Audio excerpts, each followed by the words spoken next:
Welcome, world. Welcome once again to Tuesday Talk with Key West Lou. I am your host, Louis Patrone.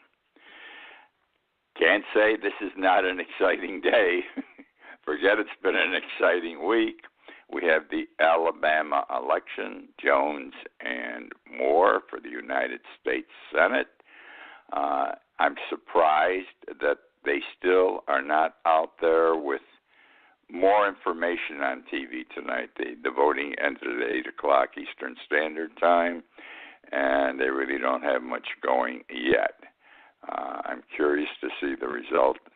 They say that not only is the United States curious to see the result, but the whole world is waiting. And the reason they're waiting is because the world wants to know what the moral fiber of the United States is. Has it changed? If so, what has it become? Isn't that a sad commentary? Now, what happened today that was of interest in that regard? You've got the election. Something I got to tell you about Roy Moore, and this bothers me. A couple of things here. Last night, he and his wife were on TV. Apparently, the word has been that they are anti-Semitic. So the wife said, in effect, some of our best friends are Jews. Well, you and I know when someone says some of our best friends are, they don't like that group. So that didn't go over very well. The other thing, and this is something I can't understand. Here is a man, Roy Moore, who hates gays, he hates Jews, and he hates blacks. He hates them, no questions, gays, Jews, and blacks. But he likes little girls. And he may very well be elected to the United States Senate today. Would you believe? A man who hates people, hates ethnics, he's a racist, he's anti-Semitic, but he likes 13 and 14-year-old girls, may very well be on his way to Washington. The other thing is our esteemed President Donald Trump. I say that with tongue-in-cheek. He insulted the hell out of Senator Karen Gillibrand of New York this morning. She's leading the war for the women against the men on the sexual harassment thing.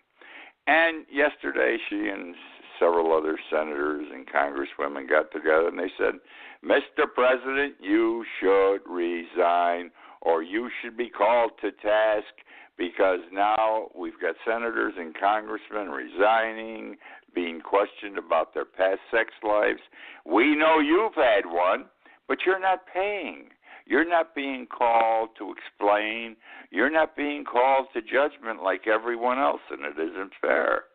So what does Trump say about her today? In effect, he said that she was an easy piece of ass, excuse the way I put it, because he said she would come into him looking for financial contributions for a race. And you know what he said? He said, and I quote, she would do anything for campaign contributions. She would do anything for campaign contributions. He insults her. I mean, this is about one of the worst things you can say about a woman. He's calling her a pig. And yet he gets away with it. I absolutely do not understand this crap. And as Senator Gillibrand said this morning, she says, it's a sexist smear. She'll handle it, she'll deal with it, and she'll stand up and fight and continue fighting. But it is a sexist smear. Would you like someone saying that about your daughter or your wife? You know, even if it's true, you don't talk about people like that. All right, moving on here. I want to talk now about women. Recall, this month, 1972, seems like a long time ago, but it was just yesterday, Helen Reddy song, I Am Woman. Do you remember the song? Tremendous song. What dynamic impact it had. I am woman, you are man. It hit the top of the pop charts, okay? It was the perfect song at the perfect time for the burgeoning woman's movement. It was a beginning, part of the beginning. Helen Reddy is recognized as a feminist icon. The song I Am Woman was one for personal or of personal empowerment, a song about female identity. I bring it to your attention tonight because we're feeling it today. It's out there with this movement that women are involved in and sexual harassment. This whole thing is reflected in our culture today. That song is reflected in our culture today. I Am Woman. And let me tell you something, friends. They're on their march. And when women get going, you can't stand in their way. They're going to stomp right over you. They're going to overpower you, and they're going to make their points. Now, how do I approach this one? The Department of Defense, the Pentagon. About 2 years ago, I wrote an article on this. I don't know if it was the newspaper or where in the blog, but I wrote an article. And I said, the Department of Defense cannot account for billions of dollars every year. They don't know where it went. I said at the time, and I've thought since, that where does the money go? Well, it goes to pay warlords in Afghanistan and other places who we want on our side. On our side, we pay them $25, $50 million, and they're our friends for 6 months. Then somebody pays them more, and they switch to the other side. And they don't talk about how they spent this money, our Department of Defense. Then you have, I thought, and I said it at the time, and I say it now, that some of our military might be on the take. You say, oh, that's terrible. I know some people commented 2 years ago. How can you say that? That our generals, et cetera, might be on the take. Disgraceful. Well, we have a perfect example in the past couple of months. Michael Flynn, a general in the United States Army, grabbed $15 million from Turkey. Okay? And that wasn't the only place where, it was 500 some odd thousand. It was part of a deal where he'd make $15 million. He was on the take. It's been in the papers. If it's one, it could be another. I don't know why we should look upon military people any cleaner than anyone else that lives in our society, any type of professional or operative. It happens. It happens. And they can't account for those billions of dollars. And they still don't try to account for those billions of dollars. But the Department of Defense advised last week that they were going to run an audit. Yes, and it's the first time they're running an audit. And it's a joke because it's not an audit of the money. It's an audit of their assets. It's like an inventory. How many planes, how many tanks, how many helmets, how many guns, et cetera, et cetera.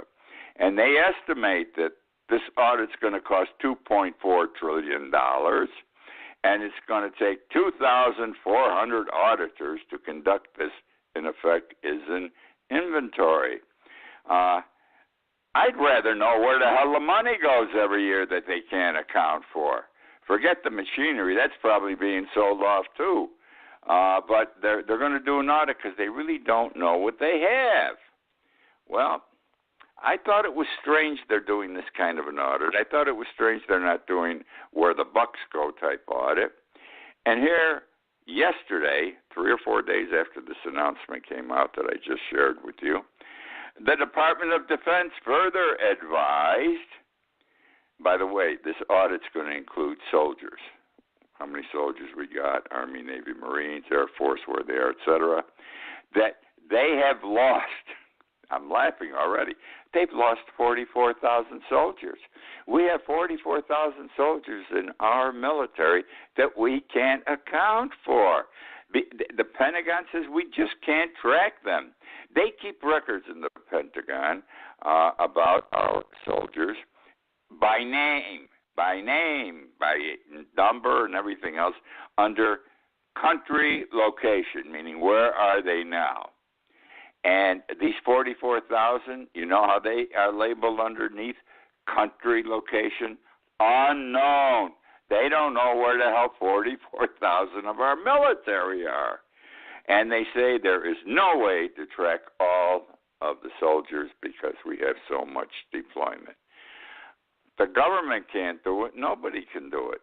This whole thing, it bothers me. It bothers me that we lose 44,000 men. We don't know where the hell they are. It bothers me that we lose billions of dollars every year. And it bothers me that we're losing a lot of goods, airplanes, ships, and everything else that we don't know where the hell they are, and we're going to figure it out now. Very efficient government. The government was always efficient. It hasn't in the last 20 years. It's become very inefficient. We're having some fun, or we had some fun in Key West this past week. We're making a movie here. We've had other movies made here, but this one has taken on a sense of fun, merriment, enjoyment. It brings to Key West, he's been here 2 weeks, to star Michael McConaughey. He's the guy who sells Lincolns on television. Michael McConaughey. The name of the movie is Beach Bum. It's being filmed in Miami and Key West. Starring with him is Snoop Dogg. I never knew Snoop Dogg till I learned about this movie, D-O-G-G. He's a star rapper. The Beach Bum, he plays a beach bum. He's always stoned. He's a pothead. And he does what he wants when he wants. He lives his life. His name, by the way, I didn't give you his name. Oh, my God, Michael McConaughey's name in the movie is Moondog. Moondog lives his life by his own rules. He's a rebellious and loving rogue who lives life large. A movie critic said he was born to play this role. Now, everyone in Key West has caught sight of him, making the movie, but Lewis here. I missed him at the golf course the other day. He was filming there. I missed him at the Hemingway house where he was filming. And then I was at the chart room in the evening, and I left about 7:30, and they tell me that at 9 o'clock the word came in that he was on Duval Street, McConaughey, filming. He was dressed with a captain's cap, Navy cap.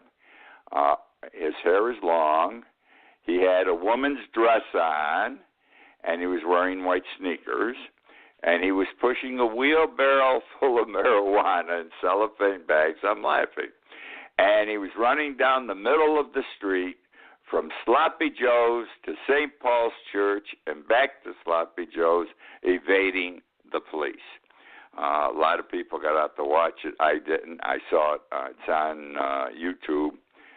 There's a video, but a friend of mine went, Kevin Malloy, and he took the picture on his cell phone, and I saw it the next night in the chart room. So we're having an exciting time here. A lot of locals have been hired to work as extras. They're looking for men with beards, which leaves me out. And everyone's talking about them, and it's a fun thing. And it's a healthy thing, and God bless us all. I can't wait to see the movie when it comes out next year.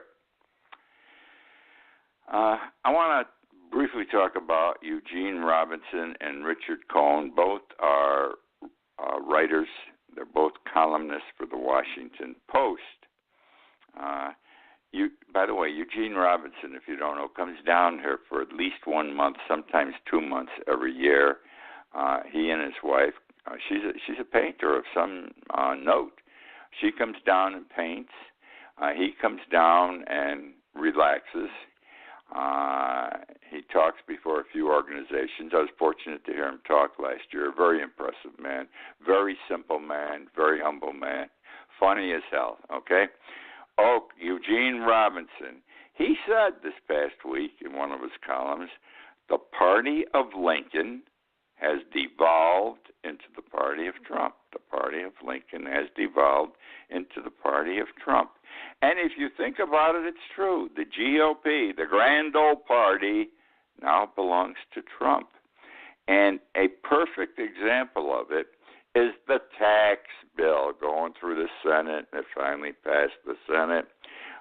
Orrin Hatch, 40 years a senator from the state of Utah, the longest-serving Republican senator in the United States Senate. I always had great respect for Orrin Hatch. As he's gotten older, he has not been as much upfront or vocal as he has in past years. I thought he was presidential timber 20 years ago, even though he's a Republican. Turns out that every vote was important. Hatch all of a sudden got involved in this tax fight on the floor of the Senate and was very outspoken in his support of it.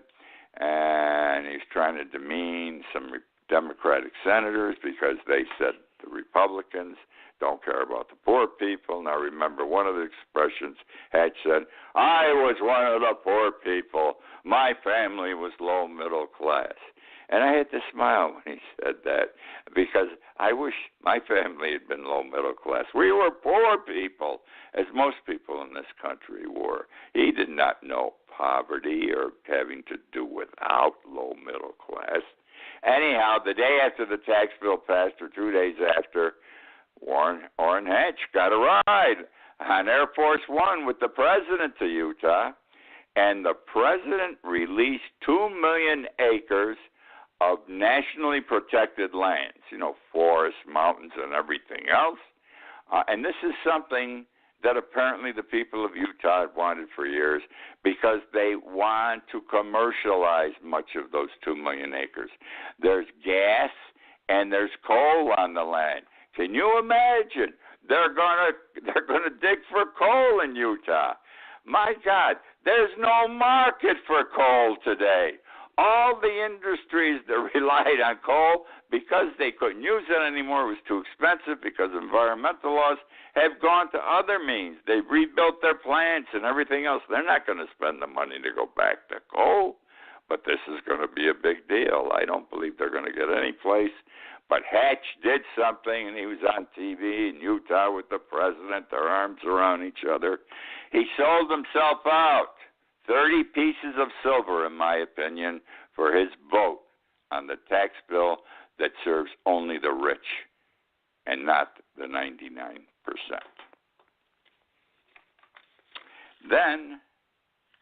So it shows you, Trump's taken over the Republican Party.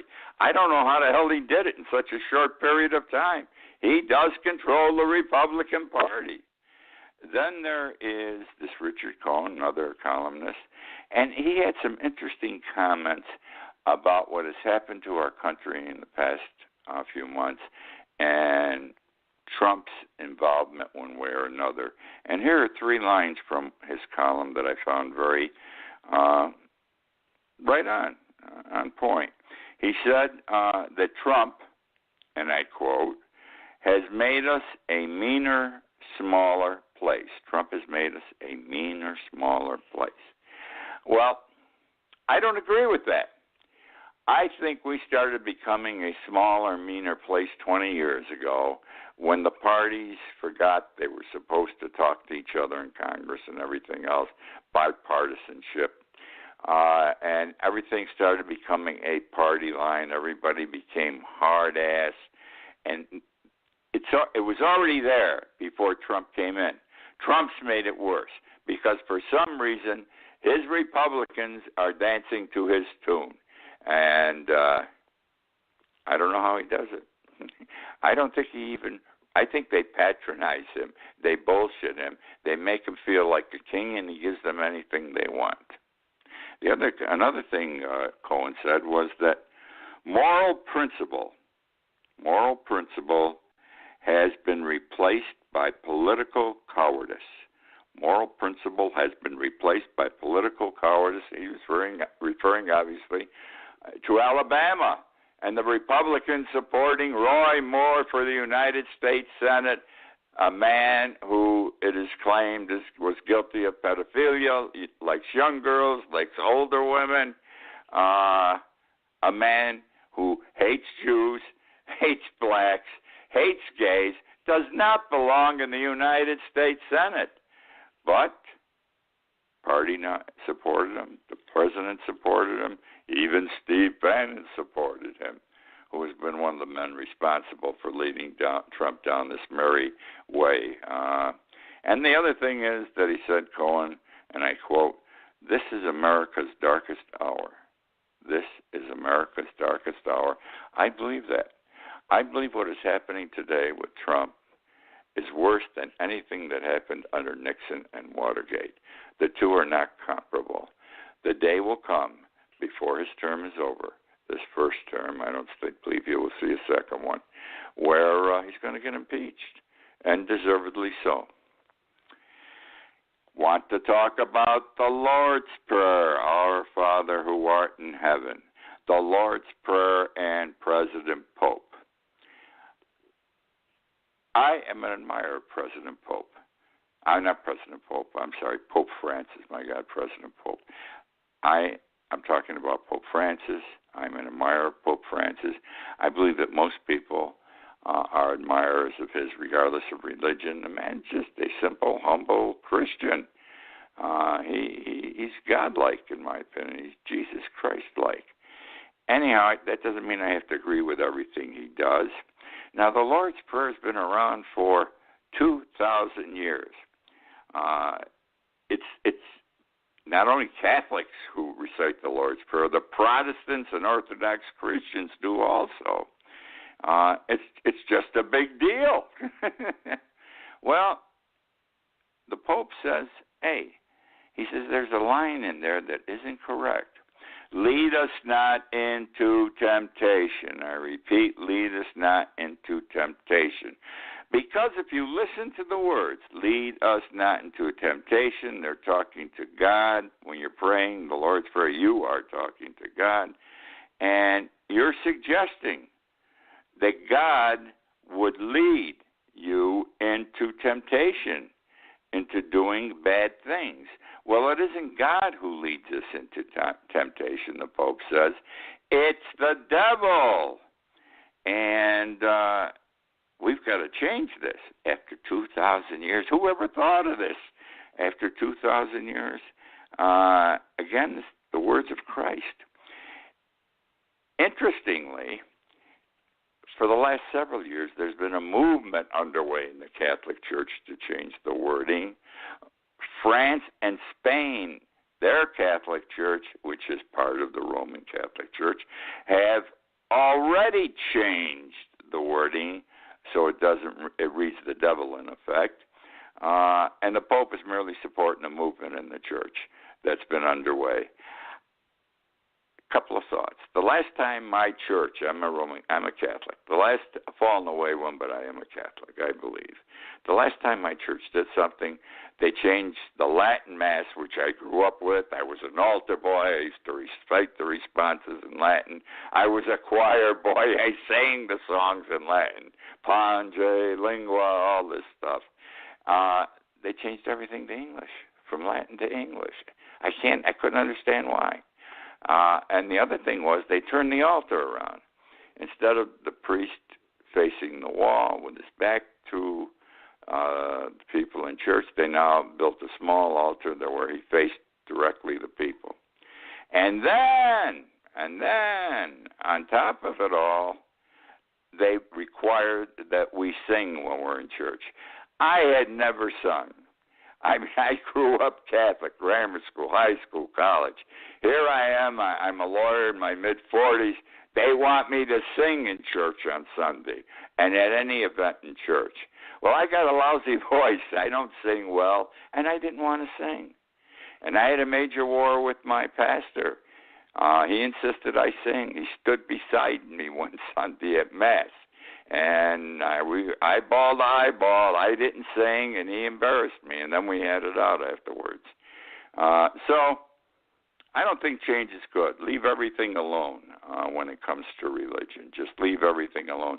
The Catholic Church has more important things to worry about. Pedophilia is still out there. They weren't paying attention, and that's why in the last 20 years we had pedophilia. We have divorces. People are divorced more now than they ever were in the history of the Catholic Church. They can't receive the sacraments. Why? Got to work that out. We still have birth control as an issue. It's still considered a sin. These issues aren't being addressed. They're just letting them drift along for years. Birth control was an issue back in the late 50s when I first got married. So that's so much for the Lord's Prayer. Now we come to that geniuses of geniuses. I don't know who thinks he's smarter, whether it's Donald Trump or Kim Jong-un, North Korea's leader, Kim Jong-un. First, this guy's, 32 years old? He's smart. He thinks he is. He knows everything. He came out a couple of days ago boasting that he can control the weather. He didn't say how, but he says, don't worry, folks, I can control the weather. This guy's really nuts, and he continues to worry me. I worry about a war. We have our generals in Washington. One of them said this week, be careful. We're getting closer and closer to war. Makes me very, very uncomfortable because the war will be a nuclear war. And I don't know if our concern in this country is that great. I think Trump would love to have a war with anybody. I'm beginning to think he's a war president. He wants to prove to everybody what a big, tough guy he is. So these two nuts are going to go face to face, and one of them's going to misread the other, and a bomb or two, a nuclear bomb or two, is going to fall. Let me talk about Pakistan. Understand that Pakistan has the nuclear bomb. They've had them. Now, they're supposed to be our ally, and we're their ally. They're our friend.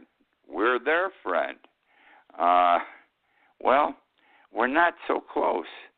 And some of this has to do with Donald Trump again.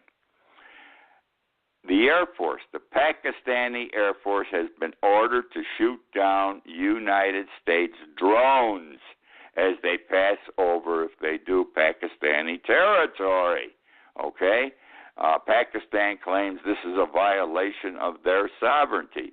And it is, because they don't have permission to do it. They've been told not to do it.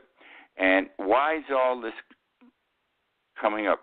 Pakistan, number one, the people are pissed off at the United States, the only way to put it, because as we flew our planes over Pakistan to bomb Afghanistan, which is on the other side of Pakistan, not all the bombs from our planes fell in Afghanistan.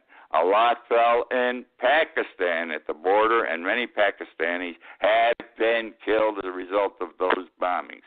Pakistan says, United States, stop it, you shouldn't fly. Trump ignores it and keeps flying our planes over, and the drones. So, and the government of Pakistan is concerned about a revolution. The government itself, they feel that another Arab Spring, like Egypt had, could pop up and overthrow the government, which would make things even worse for that whole area. So, not helping.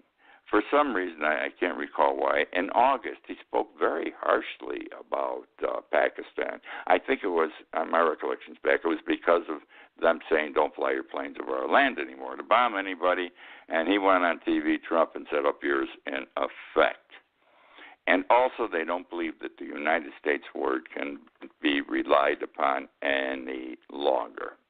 That is the show for this week. Hope you have enjoyed.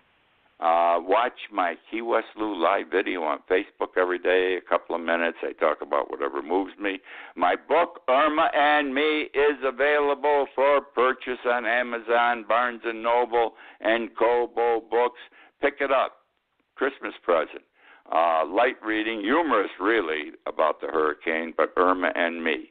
Thank you for joining me this night. I'm always happy being with you, and I look forward to being with you again next week.